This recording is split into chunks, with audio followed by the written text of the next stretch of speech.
हरिहन्ताणं नमो सिद्धाणं नमो आयर्याणं नमो वज्रायाणं नमो लोये सौवसाहुणं मङ्गलं भगवान् वीरो मङ्गलं गौतमो गणी मङ्गलं कुन्दकुन्दार्यो जैनधर्मोऽस्तु मङ्गलम् सर्वमङ्गलमाङ्गल्यं सर्वकल्याणकारकं प्रधानं सर्वधर्माणां जैनं जयतु शासनं नमः समय सर्वव्यापैकचिद्रूप स्वरूपाय परात्मने सोपलब्धि प्रसिद्धाय ज्ञानानंदात्मने नमः। 160 नंबर की गाथा चल रही थी। शरीर आदि पर द्रव्य के प्रति भी मध्यस्थपना प्रकट करते हैं। इसमें 2 बिंदु हुए थे टीका के। पहले बिंदु में शरीर वाणी मन के स्वरूप का आधारभूत, मैंने पहले में आधार की चर्चा की थी। उनका आधार अचेतन द्रव्य है और मैं उनका आधार हुए बिना भी वो अपने स्वरूप को धारण करते हैं, इसलिए मैं इनका पक्षपात छोड़ता हूं। दूसरे में कारण की चर्चा की थी। अब तीसरे में कर्ता की चर्चा करते हैं। और मैं स्वतंत्र रूप से शरीर वाणी तथा मन का कर्ता ऐसा अचेतन द्रव्य नहीं हूं। क्या मतलब कि शरीर वाणी और मन का कर्ता कौन है? कि अचेतन द्रव्य है। बता ही दिया था, आहार वर्गणा, भाषा वर्गणा, मनोवर्गणा, पुद्गल के भेद हैं ये सब। तो अचेतन द्रव्य इनका कर्ता अचेतन द्रव्य है और मैं वो अचेतन द्रव्य हूं नहीं।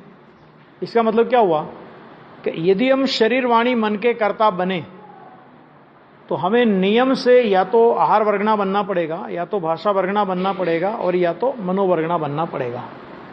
वो कभी हो नहीं सकता। एक बात। दूसरी बात कि मैं कर्ता हुए बिना भी वे वास्तव में किए जाते हैं। मैंने मेरे कर्तापने की उनको अपेक्षा ही नहीं है कि मैं कर्ता हूं तो ही शरीर वाणी और मन रूपी कार्य हो। कहते इसकी अपेक्षा ही नहीं है। क्यों नहीं है? क्योंकि एक कर्म के 2 कर्ता नहीं होते। एक समय सारा कर्ता कर्म अधिकार में एक कलश है आचार्य देव का, एक कर्ता के 2 कर्म नहीं होते, 2 कर्म के एक कर्म के 2 कर्ता नहीं होते, और कर्ता और कर्म भिन्न भिन्न नहीं होते। तो कर्ता तो हो जीव द्रव्य और उसका कर्म हो ये शरीर वाणी वगैरह, ऐसा बिल्कुल नहीं होता। और एक आत्मा अपना काम भी करे और आत्मा पुद्गल का काम भी करे, यानी पुद्गल की इन शरीर वाणी आदि की रचना भी करे। तो ऐसे जीवों को तो द्विक्रियावादी मिथ्या दृष्टि कहकर सर्वज्ञ मत से ही बाहर कह दिया है ना। कर्ता कर्म अधिकार में कहा है ना कि ऐसा दो क्रिया मानता, एक आत्मा अपनी क्रिया भी करे और आत्मा पर की क्रिया भी करे। मतलब एक द्रव्य के द्वारा 2 द्रव्य की क्रिया मानना ये जिनेंद्र भगवान को मान्य नहीं है, मत से बाहर है। और इसलिए जब जो बात जिनेंद्र भगवान को मान्य नहीं है, यदि तुम उस बात को मानते हो तो तुम सर्वज्ञ के मत से बाहर हो। ये वहां पर आचार्य देव ने कहा था।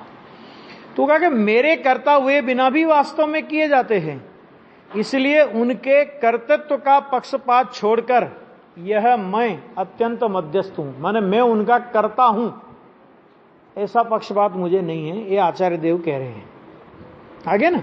तो पहले मैं लिया आधार, आधार के बाद लिया कारण, कारण के बाद लिया कर्ता।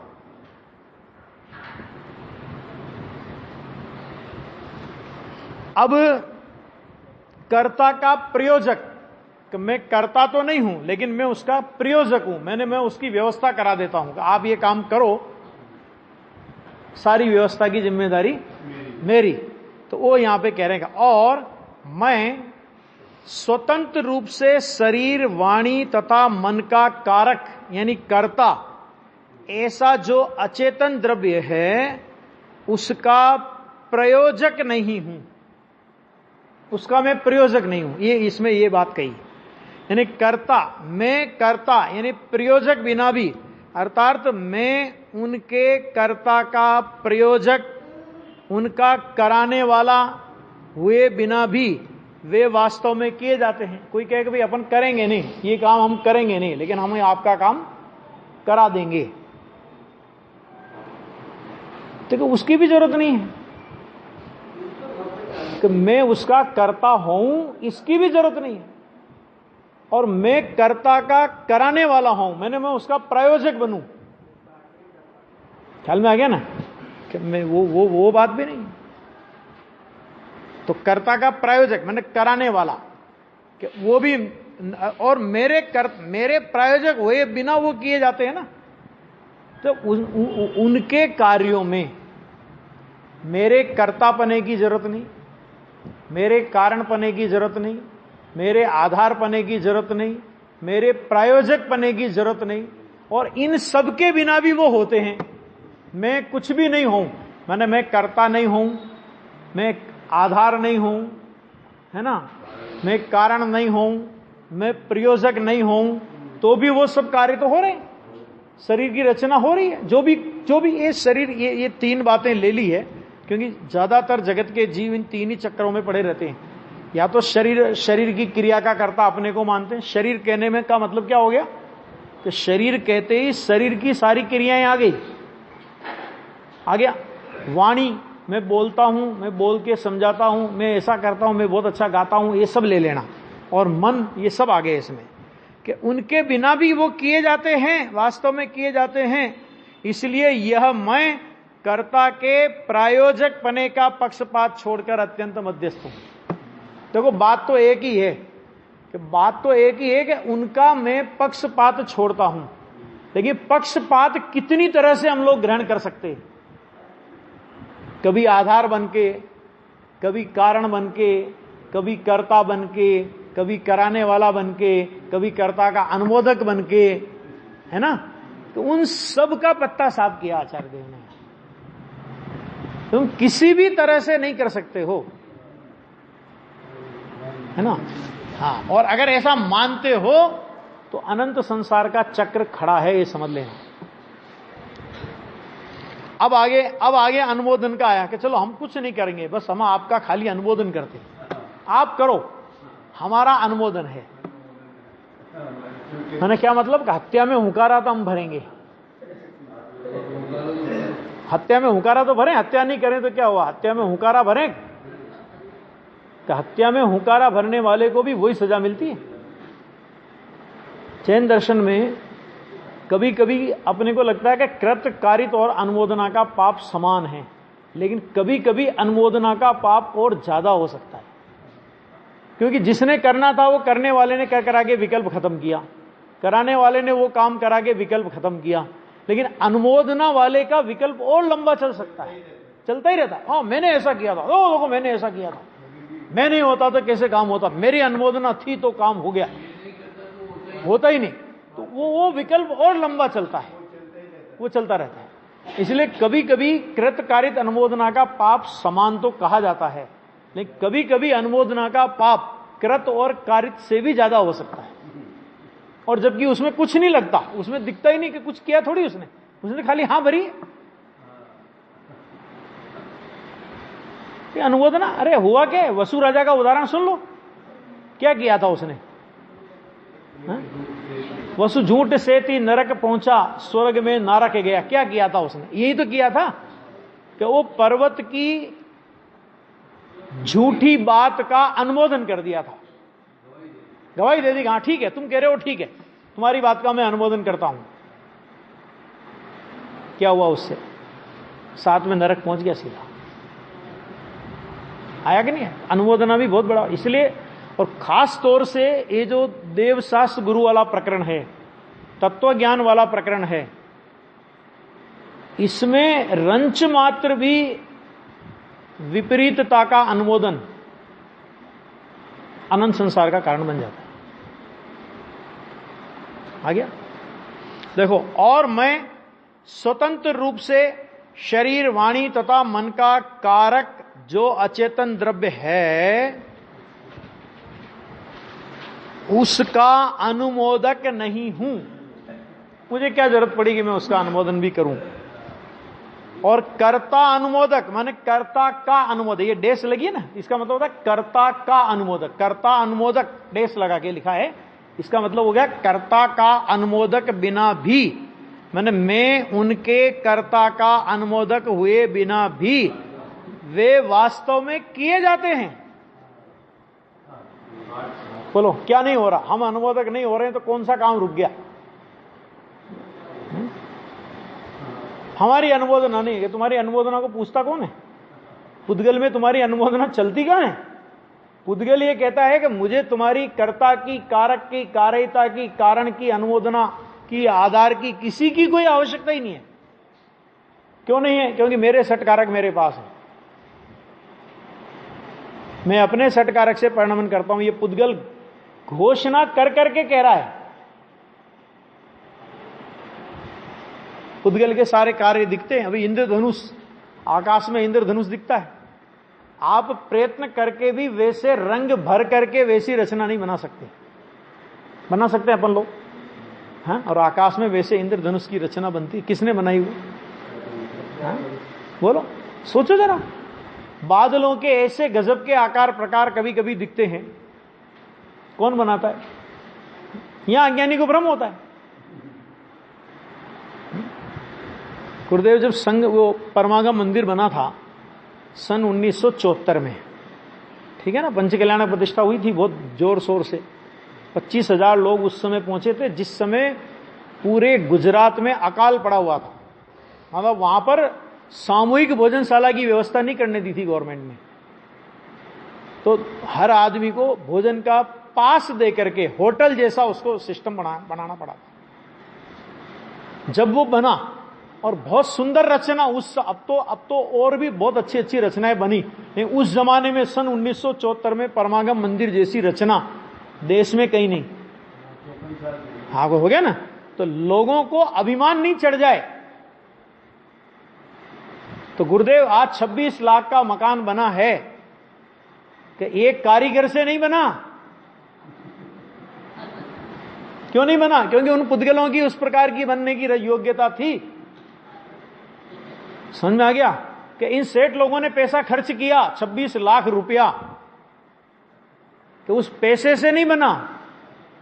कि ये इस मंदिर के इंजीनियर थे, वज्जू भाई, बहनश्री के भाई थे, बड़े भाई, तो वो इंजीनियर थे। कि इन इंजीनियर वज्जू भाई से नहीं बना, कि रामजी भाई तो प्रमुख है ना, कि इन प्रमुख से नहीं बना। और उस 74 के बाद के प्रवचन अगर आप सुनेंगे, हर दूसरे तीसरे प्रवचन में आपको ये बात गुरुदेव की मिलेगी। अपने को लगता है कि बार बार एक ही बात क्यों कह रहे हैं, बार बार एक ही बात क्यों कह रहे हैं? अरे ज्ञानी की हर बात में करुणा होती है, क्योंकि बहुत सुंदर रचना बनी है। जो भी लोग आएंगे प्रशंसा करेंगे, तो प्रशंसा करने में तुम मान के घोड़े पर नहीं चढ़ जाओ।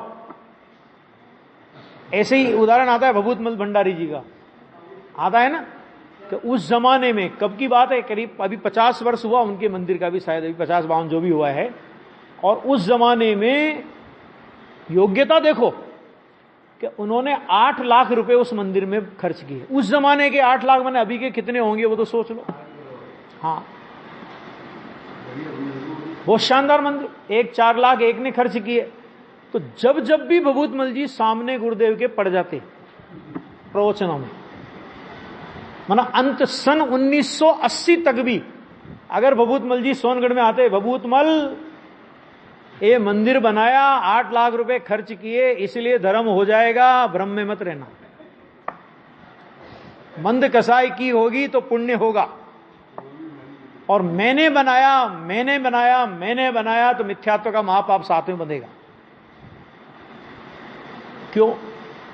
क्योंकि वो पुद्गल की रचना है, आत्मा उस रचना का कर्ता नहीं है ना। और हुआ ऐसा प्रसंग था कि पंचकल्याणक प्रतिष्ठा उस मंदिर की होने वाली है, जो भी कार्यक्रम कुछ होने वाला होगा, है ना। तो 8 लाख उनने खर्च किए। अब गुरुदेव का 15 दिन का कार्यक्रम था बेंगलोर में, हाँ शिविर या कोई भी ऐसा कार्यक्रम था। तो अब जब गुरुदेव का कार्यक्रम हो तो भभूत मल जी की क्या हिम्मत के वो गुरुदेव का कार्यक्रम छोड़ के व्यापार करने चले जाएं। और लड़के उनके बहुत छोटे उस समय, तो उन्होंने कहा कि जो होगा सो देखा जाएगा, अब गुरुदेव के कार्यक्रम के बाद ही व्यापार करेंगे। तो उस जमाने में उनके पास स्टील या लोहा जो कुछ भी पड़ा था उसके ऐसे भाव बढ़े कि गुरुदेव जैसे ही गए और उन्होंने जब मार्केट में वो सामान बेचा तो ऐसा बताते हैं कि उस जमाने में 40 लाख का प्रॉफिट हुआ। उस जमाने में कमाने से आता है, कमाने से आता है पैसा। दुकान बंद कर दी, 15 दिन गुरुदेव के कार्यक्रम में रुक गए कि नहीं जाना, दुकान पे जाना ही नहीं, व्यापार करना ही नहीं। तो गुरुदेव से फिर प्रश्न किया लोगों ने कि देखो साहब, आपके कार्यक्रम में रुके ना और मंदिर में 8 लाख खर्च किए, ये उसका फल मिला है 40 लाख। कि भाई वो रुपए के आने की योग्यता थी तो उस योग्यता से वो आए हैं, और आए इसमें कौन सा भला हो गया। चलो आए वो तो ठीक है, लेकिन आए उसमें कौन सा भला हो गया। उसकी ममता में मरेगा तो और पाप करेगा। यानी कहीं भी कोई व्यक्ति किसी तरह के अहंकार में नहीं चढ़ जाए, ये बराबर ध्यान रखते थे। कोई क्रियाकांड बहुत, व्रत उपवास बहुत करते थे। मैं आपको इसलिए बता रहा हूं ये सारी बातें कि ये जो आया ना शरीर, शरीर में अकेले शरीर की बात नहीं है। एक बल्लू भाई थे, हम जानते थे उनको, देवलाली में बहुत बार मिले हैं, गुरुदेव श्री के बहुत परम भक्त थे। और नैरोबी पंच कल्याणक में जितने लोग इंडिया से गए उनके पासपोर्ट वगैरह बनाने की व्यवस्था उनने संभाली थी। तो उन्होंने 1 साल का वर्षी तप किया था। वर्षी तप का मतलब क्या, श्वेतांबर थे पहले वो। तो एक दिन उपवास, 1 दिन व्रत, माने 1 टाइम खाना, 1 दिन उपवास, 1 टाइम व्रत खाना, 1 टाइम खाना। अब एक वर्षी तप उनके यहां तो बहुत महत्व है उसका। हाँ ऐसा। तो वो वर्षी तप किया, तो जब जब भी वो गुरुदेव के सामने पढ़ते, आने लांगण करी हती, बल्लू भाई सीधा बोलते थे। क्यों? क्योंकि लोग तुम्हें मान के घोड़े पर चढ़ाए बिना रहेंगे नहीं। तो देखो 1 साल का वर्षी तप किया। गुरुदेव कहते थे लांगण करी थी, लांगण। सम्य दर्शन के बिना कहां से आया व्रत और तप। और मैंने ये किया, मैंने आर छोड़ा। ग्रहण करने की बात तो छोड़ो, मैंने आर छोड़ा। कहते मिथ्यात्व का महापाप तूने और बांध लिया। क्यों? कि आर के छोड़ने का कर्ता बना। ये ज्ञानियों की करण। इस तरह कहीं भी कोई व्यक्ति किसी अभिमान में नहीं चढ़ जाए, उसका पूरा पूरा ध्यान रखते थे, मुंह पे बोलते थे जो बोलना था। समझ में आ गया? ऐसे बहुत सारी बातें हैं। इसलिए क्या कहते हैं, इसलिए उनके कर्ता के अनुमोदक पने का पक्षपात छोड़कर यह मैं अत्यंत मध्यस्थ हूं। आ गया? अब इसके बाद की गाथा, ये गाथा बहुत सरल गाथा थी और बहुत गहरी गाथा भी थी। अब इसके बाद अब शरीर, वाणी और मन का परद्रव्यपना निश्चित करते हैं। लो अभी परद्रव्य का पक्षपात छोड़ा दिया। अब वो कह रहे अब हम तुमको बताते हैं कि ये परद्रव्य है। मैंने बात तो कितनी छोटी सी लगेगी अपने को, कह रहे शरीर, वाणी, मन परद्रव्य। इसके लिए आचार्य देव को गाथा लिखनी पड़ी कि भाई साहब परद्रव्य बोलते हैं, मानते कहां हैं? हाँ? अपनी जेब में से 1,000 का तो चलता ही नहीं। अब समझ लो 2,000 का नोट या 500 का नोट कभी कहीं गिर जाए या हम भूल गए तो दिन भर उसकी जितनी खटक रहती है, अरे आज तो सुबह पहले नुकसान हो गया, अरे आज तो सुबह पहले नुकसान हो गया, उसकी जितनी खटक रहती है उतनी खटक आत्मा की रहती है। हाँ? करे इतनी आत्मा की बात सुनने पर भी आत्म साक्षात्कार क्यों नहीं होता? बोलो जरा, विचार करो, क्यों नहीं हो? उसकी खटक रहती है उतनी। कीमत किसकी है? आत्मा की कि नोट की? बोलो। अरे उसका खटका रहेगा। अरे 500 2,000 तो बहुत बड़ी बात है, 10 रुपए का नोट भी गिर जाए ना भाई साहब तो संकल्प विकल्प चलते हैं। मंदिर में आ गया, रास्ते में कहीं बटुआ खोला और गिर गया, और ख्याल में आया कि कुछ गिरा था। अब मंदिर में भले स्वाध्याय सुन रहा हो, संकल्प विकल्प वही चलेगा। सोचो जरा, तो इसलिए आचार्य भगवान को एक गाथा लिखनी पड़ी कि भैया ये पर द्रव्य है। देखो, देहोण मणो वाणी पोगल दवपगतिनी दिठा पोगल दवम हि पुणो पिंडो परमाणु बाणम मनिवाणी ते मज देह पुदगल द्रव्य रूप निर्दिष्ट छे ने तेह पुदगल द्रव्य बहु परमाणुओं नो पिंड छे। देखो क्या कहते आचार्य, देह मन और वाणी पुद्गल द्रव्यात्मक, पुद्गल द्रव्यमय, आत्मक माने उसमय, पुद्गल द्रव्यमय है, ऐसा वीतराग देव ने कहा है। आपको पता है जयपुर खाने तत्व चर्चा हुई थी, तो उसमें पहला प्रश्न क्या हुआ था? पहला प्रश्न यह हुआ था अपर पक्ष की ओर से कि साहब ये बताओ, गुरुदेव बोलते हैं ना जड़ की क्रिया से आत्मा को धर्म नहीं होता, शरीर की क्रिया से आत्मा को धर्म नहीं होता। तो उनने पहला प्रश्न ये किया कि जीवित शरीर की क्रिया से आत्मा को धर्म होता है कि नहीं होता है? कौन सी क्रिया से? कि जीवित शरीर की क्रिया से आत्मा को धर्म होता है कि नहीं होता? पंडित फूलचंद जी ने कहा कि पहले शरीर जीवित है ये तो नक्की कर लो। शरीर तो मृतक कलेवर है। हाँ, ये तो इसमें जीव होने से शरीर को जीव कहा जाता है, शरीर जीव है नहीं। 96 नंबर की गाथा में लिखा कि ये अमृत घन स्वरूप भगवान आत्मा इस मृतक कलेवर में मूर्छित हो गया है। समझ में आ गया? वहां मूर्छित, मृतक कलेवर शब्द का प्रयोग किया, मृतक कलेवर। नहीं वो तो अरे आत्मा निकल जाएगी तब तो आंख के अंधे को भी दिखेगा मुर्दा है।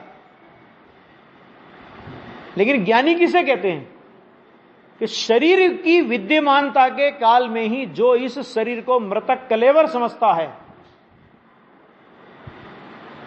उसका नाम है ज्ञानी। वो यहां पे कह रहे हैं कि वो ऐसा, वो पुद्गलात्मक है ऐसा वीतराग देव ने कहा है, और वे पुद्गल द्रव्य परमाणु द्रव्यों का पिंड है। माने वो शरीर का पुद्गल द्रव्य, वाणी का पुद्गल द्रव्य, मन का पुद्गल द्रव्य, ये सब क्या है कि एक परमाणु नहीं है, ये अनंत परमाणुओं का एक पिंड है ये। माने ये उसकी परमाणुओं की स्कंद रूप पर्याय है। परमाणुओं का पिंड कहो, स्कंद रूप पर्याय कहो, एक ही बात है, बराबर। देखो अभी ये अधिकार ज्ञान गे विभाग अधिकार चल रहा है ना, इसलिए उसमें भेद ज्ञान की बात आ रही पूरी। शरीर, वाणी और मन तीनों ही पर द्रव्य है। आ गया? क्योंकि वे पुद्गल द्रव्यात्मक है। पुद्गल द्रव्यात्मक है, सीधी सी बात है। क्यों पर द्रव्य है? कि पुद्गल द्रव्यात्मक है। वो पंडित जी पढ़ाते थे ना पुद्गल के कितने भेद, कि 2 भेद, कि कौन कौन से? कि परमाणु और स्कंद। और फिर वो पूरा भेद पढ़ा करके फिर प्रश्न करे कि तुम कौन हो? तो अपना उत्तर क्या उत्तर आवे कि स्कंद हूं। कि स्कंद और परमाणु ये पुद्गल द्रव्य के भेद है कि तेरे भेद है? ये तो आत्मा के भेद ही नहीं, ये तो पुद्गल के भेद है। तो पुद्गल द्रव्यात्मक हैं, उनके पुद्गल द्रव्यपना है, क्योंकि वे पुद्गल द्रव्य के स्वलक्षण भूत। क्या पुद्गल द्रव्य का लक्षण? स्पर्श, रस, गंध, वर्ण, ये पुद्गल द्रव्य का स्वलक्षण है।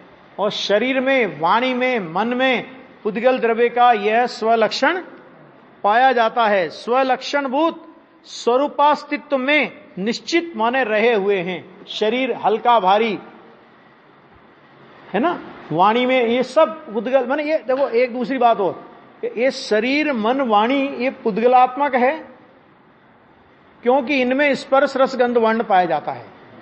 एक बात। दूसरी बात कि ये इंद्रिय ज्ञान के विषय बनते हैं। भगवान आत्मा कभी भी इंद्रिय ज्ञान का विषय नहीं बनता। भगवान आत्मा अतीन्द्रिय ज्ञान का विषय बनेगा। हालांकि अतीन्द्रिय ज्ञान में शरीर आदि भी जाने जाते हैं, लेकिन ये इंद्रिय ज्ञान में भी जाने जाते हैं। और इंद्रिय ज्ञान नियम से पुद्गल को जानने में कारण होता है।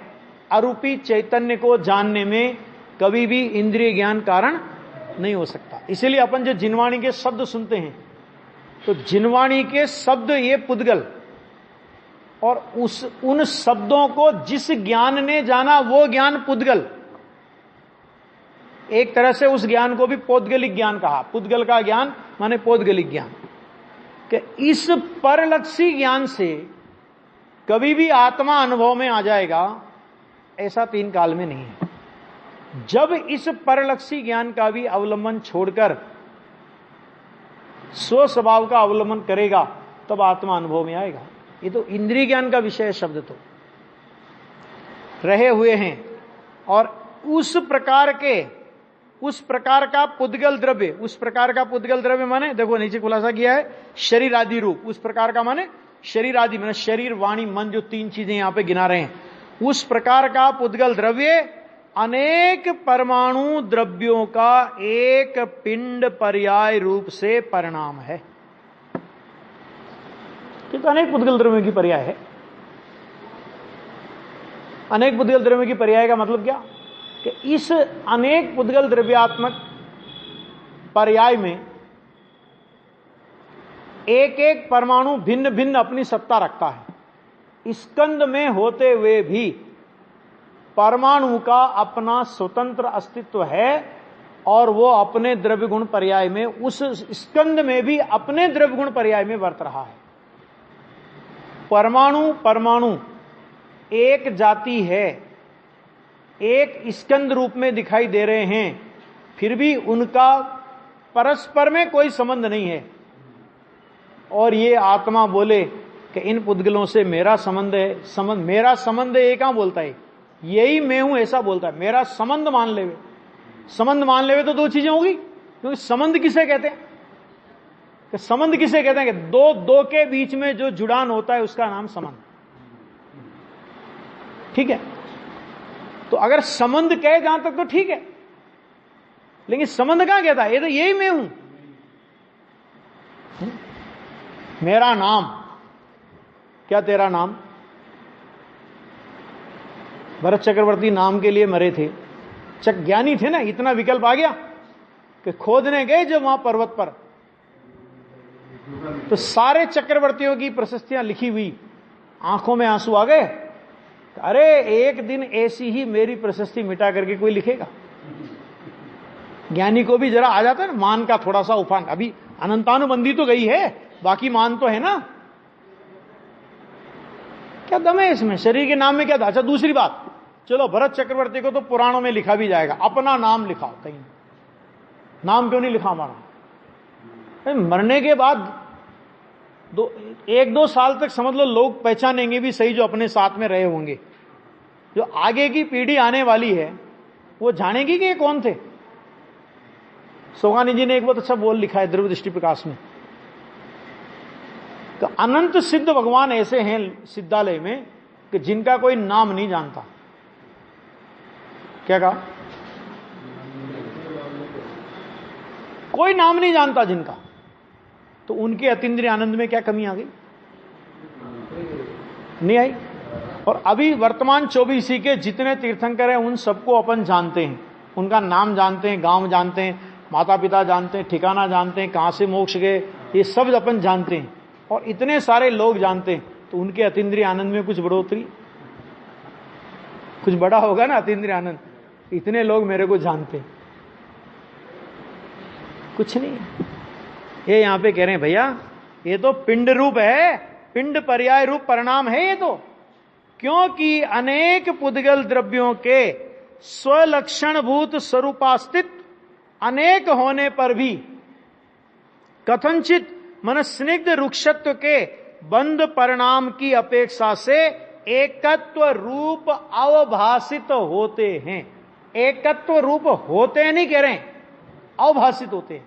और कितनी बढ़िया बात लिखी कि अनेक पुद्गल द्रव्यों के स्वलक्षणभूत स्वरूप अस्तित्व अनेक होने पर भी, माने स्कंद है और उस स्कंद में अनेक पुद्गल परमाणु है, प्रत्येक पुद्गल परमाणु का अपना अपना स्वरूप अस्तित्व, अपना अपना स्वरूप अस्तित्व माने अपना अपना द्रव्य गुण पर्याय, अपना अपना उत्पाद वे द्रव्य, वो अनेक होने पर भी उनमें वो उनकी अनेकता मिट नहीं गई। ऐसा होने पर भी कथनचित, माने किसी अपेक्षा से, माने किस अपेक्षा से कि स्निग्ध और रुक्षत्वकृत बंध परिणाम की अपेक्षा से। बंध परिणाम लिखा है और परिणाम माने अवस्था, और अवस्था माने क्या कि जिसका नाश हो जाता है उसका नाम अवस्था आ गया। तो बंध परिणाम की अपेक्षा से एकत्व रूप अवभाषित होते हैं, माने मानो वे एक ही हों ऐसा लगता है, होते नहीं।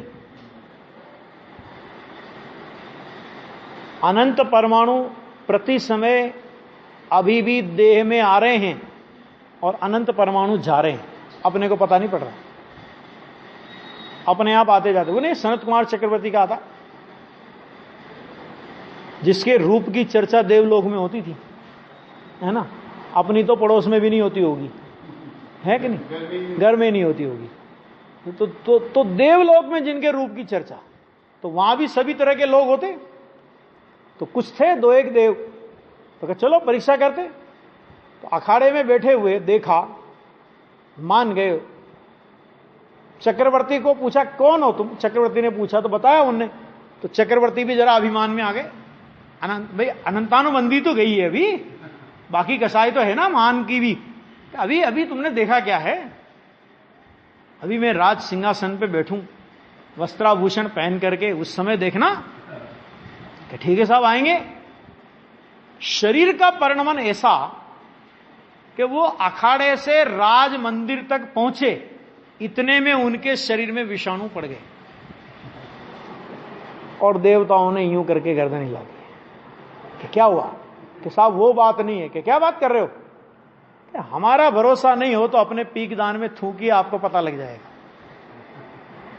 अब देखो अज्ञानी और ज्ञानी में क्या अंतर है, कि अज्ञानी शरीर की इस क्षणभंगुर स्थिति को देख करके कषाय बढ़ाता है, और ज्ञानी को यही शरीर की क्षणभंगुर स्थिति वैराग्य उत्पन्न करती है। सनत कुमार को क्या आया, वैराग्य आया, अरे ये शरीर की दशा और मैं इस शरीर के रूप के पीछे पागल हो रहा हूं। वन जंगल में जाकर नग्न दिगंबर दशा धारण कर ली। चक्रवर्ती थे तब तो शरीर में विषाणु पड़े थे और कोई विकृति नहीं थी, और मुनि दशा अंगीकार की तो पहले की अपेक्षा से शुद्धि बढ़ी या घटी। चक्रवर्ती पद में थे ना, तब की अपेक्षा से अभी शुद्धि बढ़ी के घटी, धर्म बढ़ा के घटा, बढ़ा, और शरीर में कुष्ठ रोग हो गया और 700 वर्ष तक रहा। गलित कोढ़ जिसे बोलते हैं। तो जिसने धर्म किया उसके जीवन में प्रतिकूलता आती ही नहीं।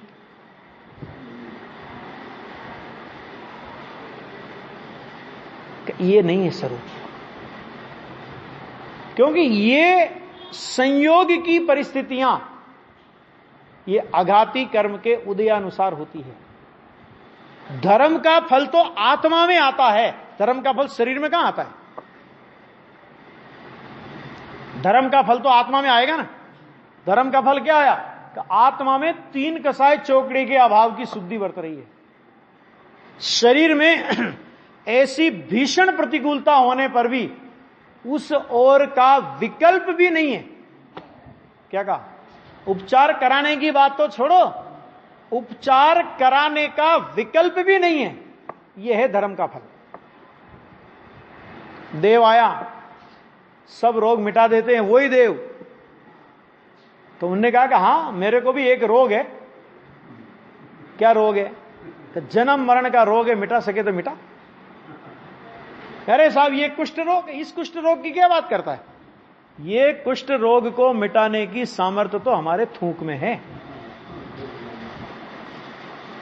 बोलो, शरीर माने थूक में, शरीर में थूक निकाल करके शरीर पर लगा दे तो कुष्ठ रोग मिट जाए, ऐसी उनके थूक में रिद्धि।